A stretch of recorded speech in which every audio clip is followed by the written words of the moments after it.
took about a year, but I made a full-on Boothill cosplay for less than $7.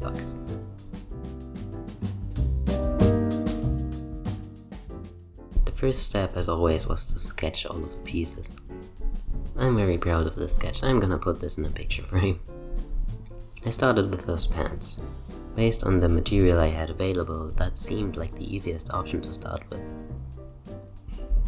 I already had black jeans in a similar cut, and I never wore these, so these were the perfect base. I tried them on, marked where I would want to adjust the things, and then I cut out triangle shapes at the bottom of the leg and hip windows. Boothill has his pants open there, but I didn't want to wear robot parts on my hip, so I just grabbed some grey stocking and inserted it there. For the end of the leg, I inserted some red satiny fabric I had left over from my house jacket. Also this little oval at the end of the bag, and this cutout. Both of these are behind your leg.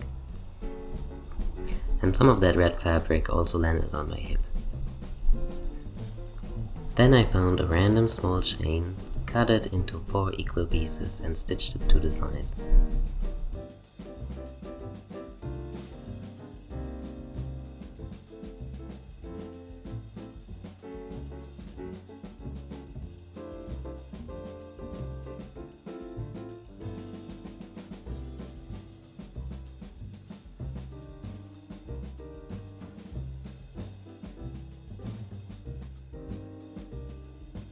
For the buttons, I collected some tea light tins.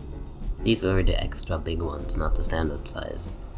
Then I cut off the borders and flattened them, and drew an X shape on inside them with hot glue, and let that cool off, and then I shaped the tin to it so that the X shape would be visible. And once that cooled off, I filled it up with more hot glue to get to button shape and size. And then I shaped the tin around the hot glue, like around the borders and to the back, and secured the back with more hot glue. And then I punched some holes into them and stitched them into my pants. And I did some embroidery to mimic the stitches he has on his pants, because I didn't want to sew the pants up out of individual pieces. These here. All of that is embroidery on my version. At the end of the leg, I did some embroidery to mimic the zippers he has there, and I stitched on some spare zipper handles that I had laying around. I also turned the high-rise waist into low-rise, but I did a pretty bad job there, so I won't instruct you on it. It's best if you get low-rise jeans in the first place. For the belt, I found the most perfect belt in a thrift shop for like $2. Then I made a little slip-on thingy with black fabric, like a sleeve, kind of, and I glued my bullets onto that, so that I could slip it off and still use the belt for other characters if I wanted to. The bullets are made out of foam scraps that are covered in foam clay and paint, just like all of the robot parts. I used an old children's playmat that I kept from my own childhood. I knew it would come in handy one day. This was my first time working with foam, by the way. So first off, I took that playmat and hot glued all of the puzzle pieces together into the sizes that I would need for my pieces. Then I sketched my patterns onto it. Oh right, the patterns. For making the patterns, I wrapped my torso in foil. Then I marked on myself where I would want the pieces to be, and then I cut them out and transferred them onto paper. Should I sell this pattern on Etsy? After transferring these patterns onto my foam, I cut them out with some big strong scissors. I know, don't come at me. I don't need X-Acto knives if I'm going to Dremel all of the borders anyway.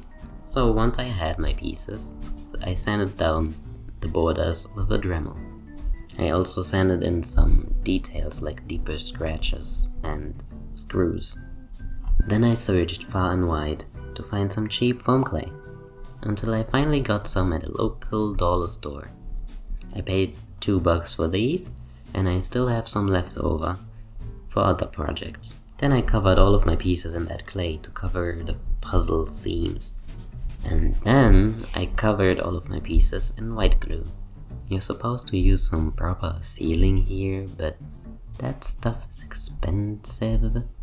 Then I painted all of my pieces black as a base color and layered different shades of grey on top of it, depending on what piece and what side of the piece I'm working on. For some pieces I mixed yellow and brown shades and then added some gold paint on top. I mixed some cornstarch into the gold paint to make it more opaque. The bullets were also covered in this gold cornstarch mix. The starch also gave them a solid coating, so enjoy some ASMR.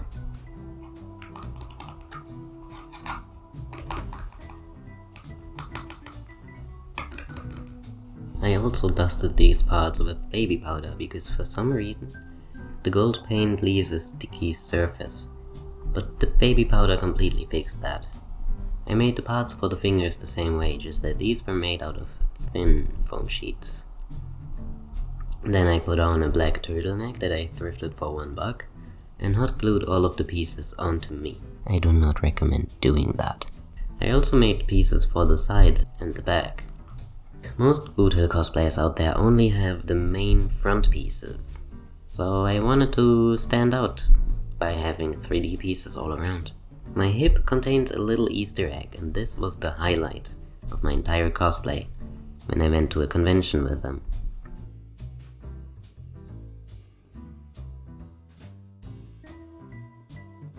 Yep.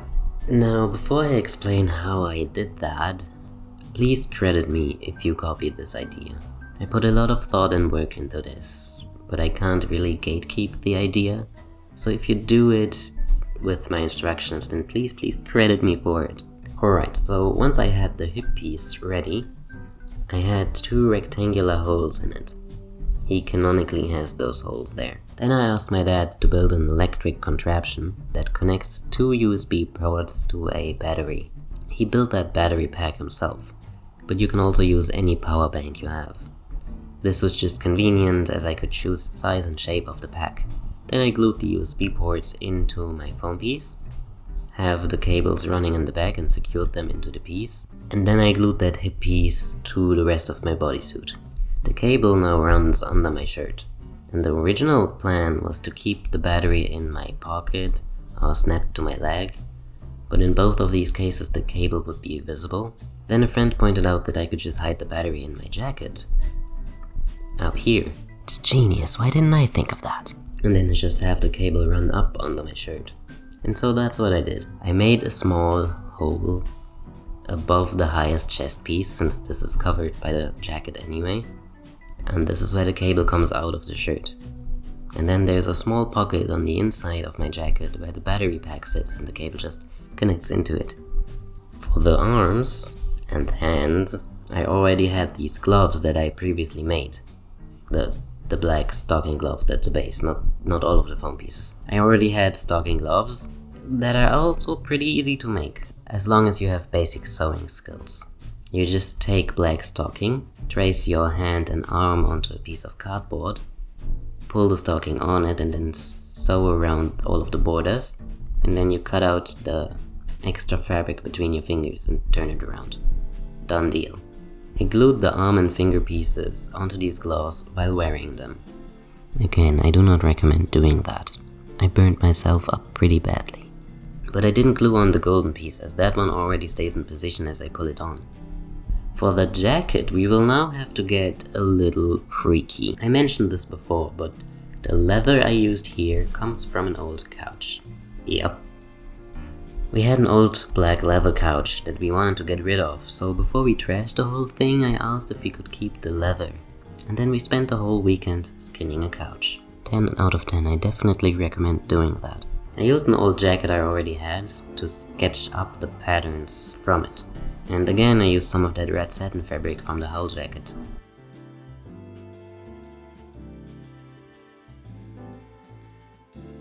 Here's a basic sketch of the pattern. I basically traced the front and back onto my leather and did little adjustments. Then I sewed them together and had a short jacket base. I made extra pieces for this grey part of the sleeves and then I sewed them on later. I added a standing collar, shoulder straps and a fake little pocket.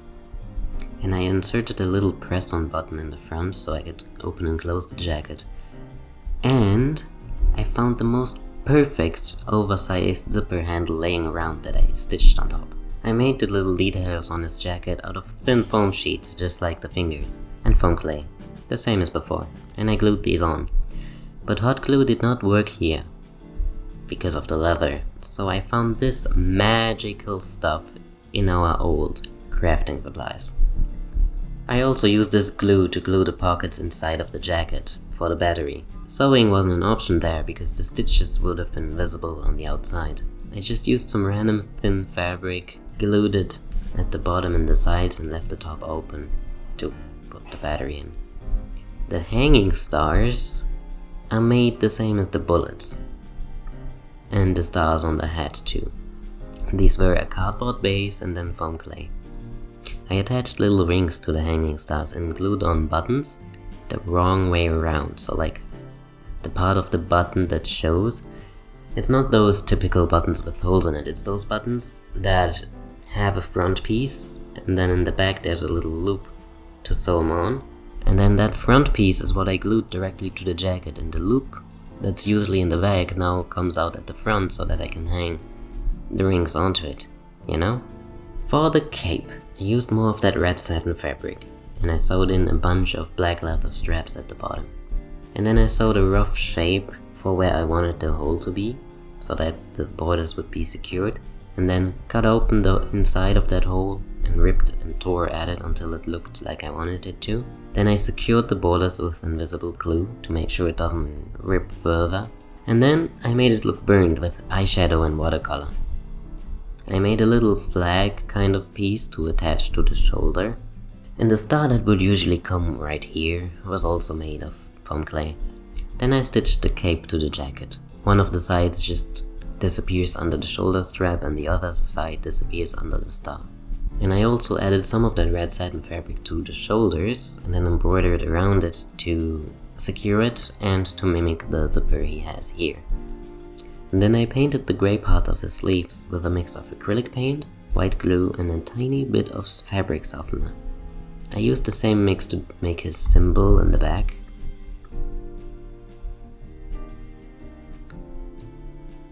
Which sadly doesn't get seen as the cape covers it.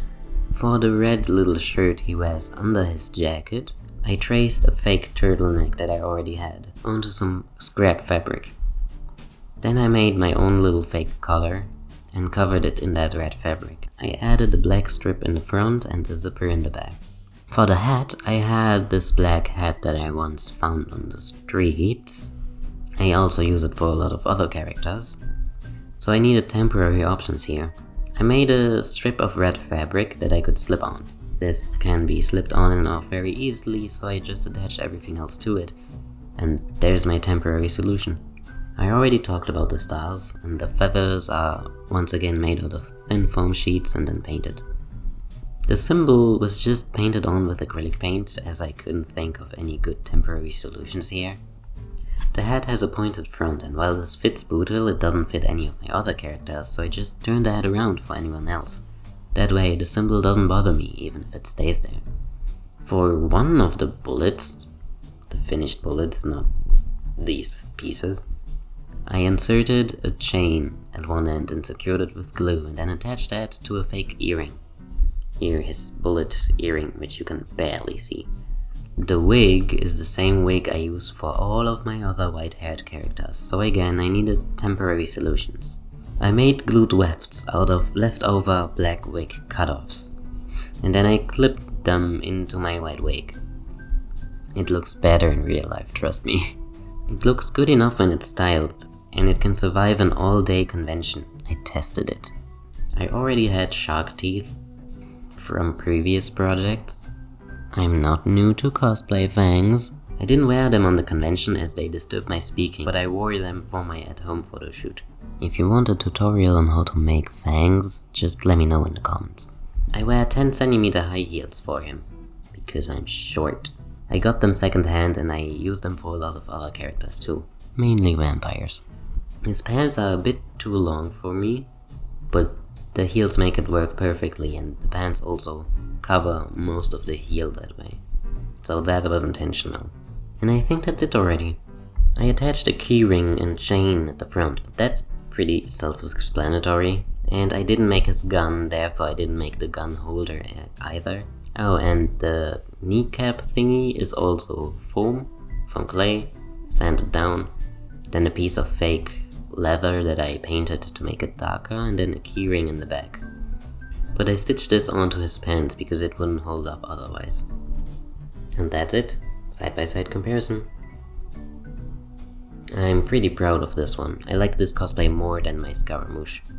I'm going to wear the hell out of this.